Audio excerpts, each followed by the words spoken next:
if I could somehow make you stop for a second or two and take stock and ask, what is the one thing that I keep doing?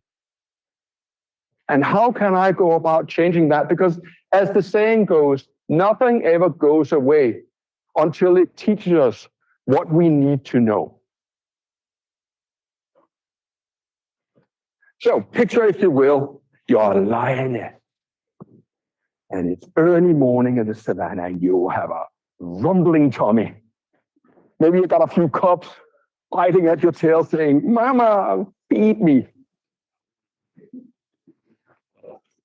They're hardly going to wake up going, dear Mama, would like some breakfast. They're going to express themselves in a, give me some food, lady. So there you are. And there's a herd of wildebeest. Does that remind you of something? An enormous amount of prey that we can devour. FTSE, gold, euro, yen, dollar, yen, DAX, NASDAQ, you name it. It's all there. But what does the lioness do? Do you think it starts running after the first one and then the second one? Oh, that didn't work out. Then run after something else because I sure as hell can't have a calm mind. I need to chase something.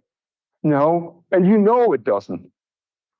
Because see, for the lioness, it is also faced with the prospect that one of those things, as delicious as a breakfast buffet it makes for a lioness, could also mean that the lioness itself becomes the victim, which again only cements the bridge of the analogy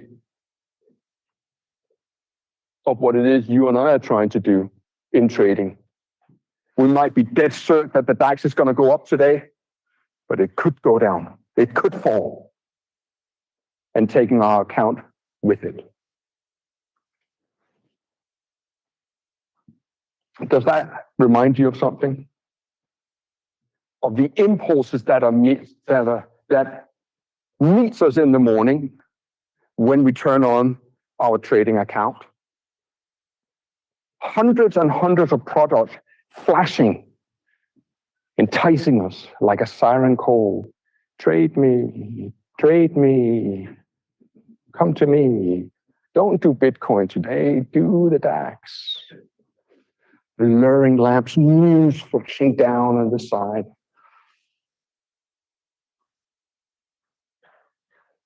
But what you're not aware of is what it does to our minds. That dopamine-infused mind calls you to action, going, I gotta do something. You're wired up. You're stoked. Gotta get into action, man. I can't just sit on the sideline. Don't make money on the sideline. Bulls make money, bears make money, pigs, they'll make nothing. You gotta get in there. At least that's what our minds are telling us.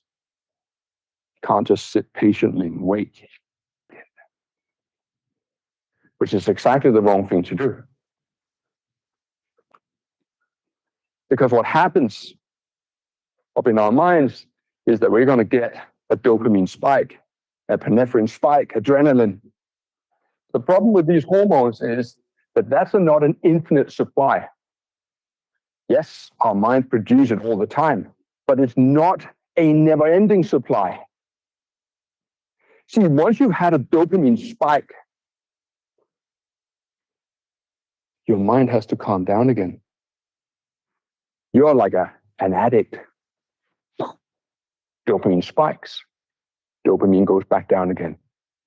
But your mind is thinking, it was a hell of a lot of fun when I was up here. Or I like being up here, now I'm down here. So what happens if you're having a good time and then you're not having a good time? What does your mind tell you to do? Hey, I want to chase the good times again.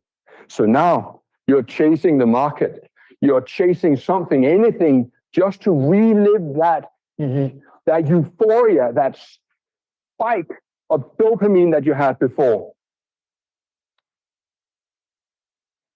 But the thing about dopamine is that not only will it come down to what we call the base level, It's like a pendulum. And if you swing a pendulum up here, it doesn't just stop here, does it? Oh no. It goes this way as well. So if you ever had an euphoric high, you let go. You come back down to the baseline, but you will inevitably always feel a little lower than you did before. Before the human mind and the body catches up and you establish the equilibrium we call the baseline.